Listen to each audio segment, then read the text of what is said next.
अथ सप्तमोऽध्यायः। श्रीभगवानुवाच मय्यासक्तमनः पार्थ योगं युञ्जन्मदाश्रयः असंशयं समग्रं मां यथा ज्ञास्यसि तच्छृणु। ज्ञानं तेऽहं सविज्ञानम् इदं वक्ष्याम्यशेषतः यज्ञात्वा नेह भूयोऽन्यत् ज्ञातव्यमवशिष्यते। मनुष्याणां सहस्रेषु कश्चिद्यतति सिद्धये यततामपि सिद्धानां कश्चिन्मां वेत्ति तत्त्वतः। भूमिरापो नलो वायुः खं मनो बुद्धिरेव च अहङ्कार इतीयं मे भिन्ना प्रकृतिरष्टधा। अपरेयमितस्त्वन्यां प्रकृतिं विद्धि मे पराम्। जीवभूतां महाबाहो ययेदन्धार्यते जगत् एतद्योनीनि भूतानि सर्वाणीत्युपधारय।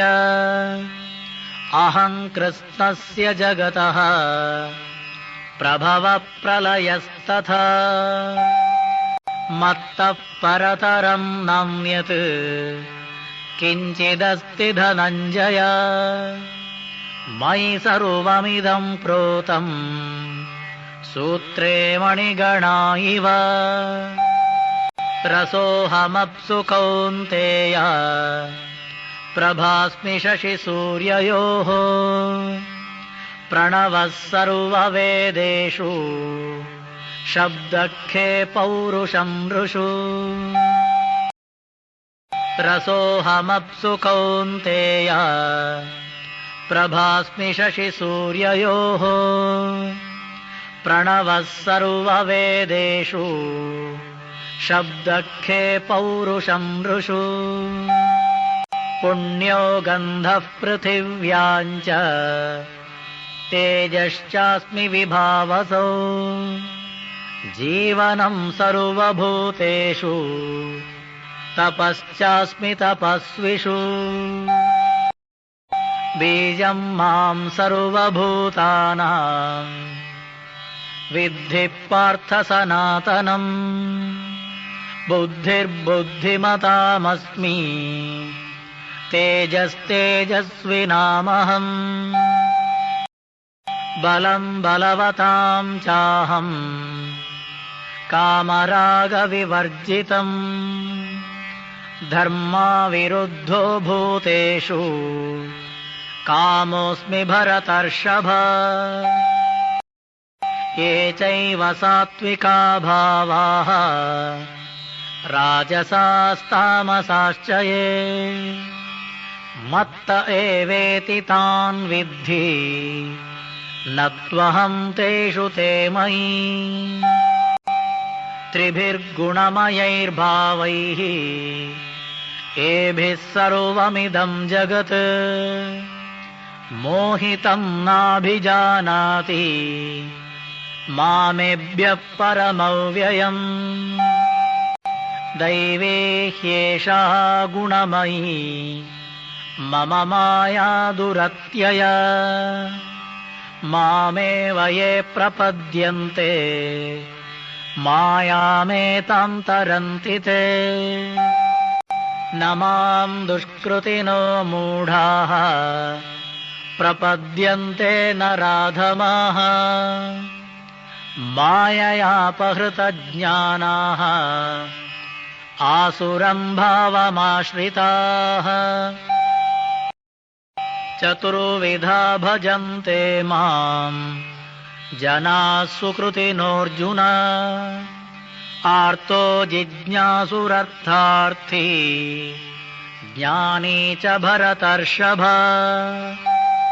तेषां ज्ञाने नित्ययुक्तः एकभक्तिर्विशिष्यते प्रियो हि ज्ञानिनोत्यर्थम् अहं स च मम प्रियः उदाराः सर्व एवैते ज्ञानी त्वात्मैव मे मतम् आस्थितः स हि युक्तात्मा मामेवानुत्तमां गतिम्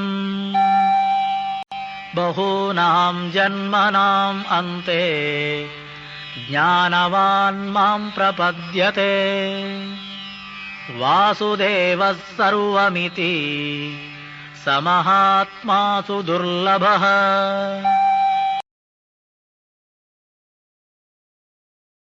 कामैस्तैस्तैर्हृतज्ञानाः प्रपद्यन्तेऽन्यदेवताः तं तं नियममास्थाय प्रकृत्या नियता स्वया यो यो यां यां तनुं भक्तः श्रद्धयार्चितुमिच्छति तस्य तस्याचलां श्रद्धां तामेव विदधाम्यहम् सतया श्रद्धया युक्तः तस्याराधनमीहते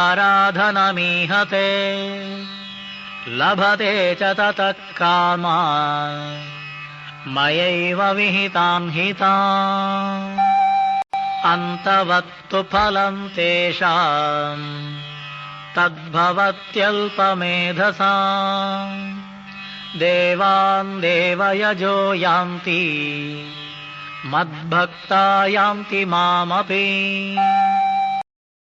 अव्यक्तं व्यक्तिमापन्नं मन्यन्ते मामबुद्धयः परं भावमजानन्तः ममाव्ययमनुत्तमम्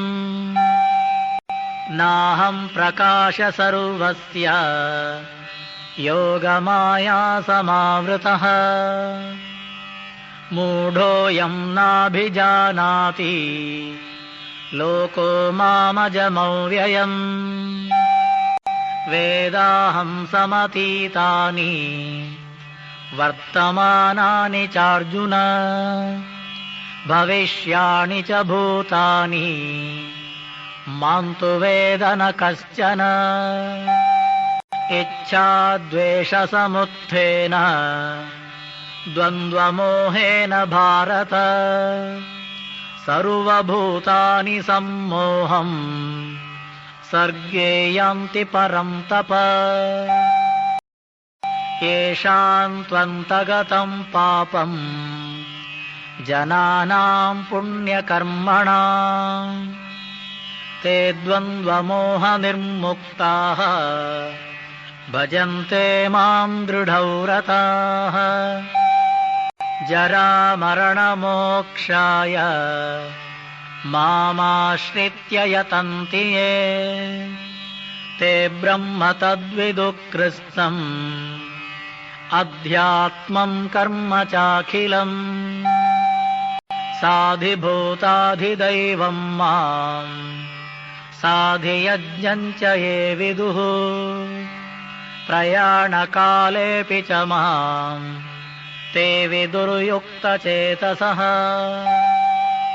ॐ तत्सदिति श्रीमद्भगवद्गीतासु उपनिषत्सु ब्रह्मविद्यायां योगशास्त्रे श्रीकृष्णार्जुनसंवादे ज्ञानविज्ञानयोगो नाम 7मोऽध्यायः।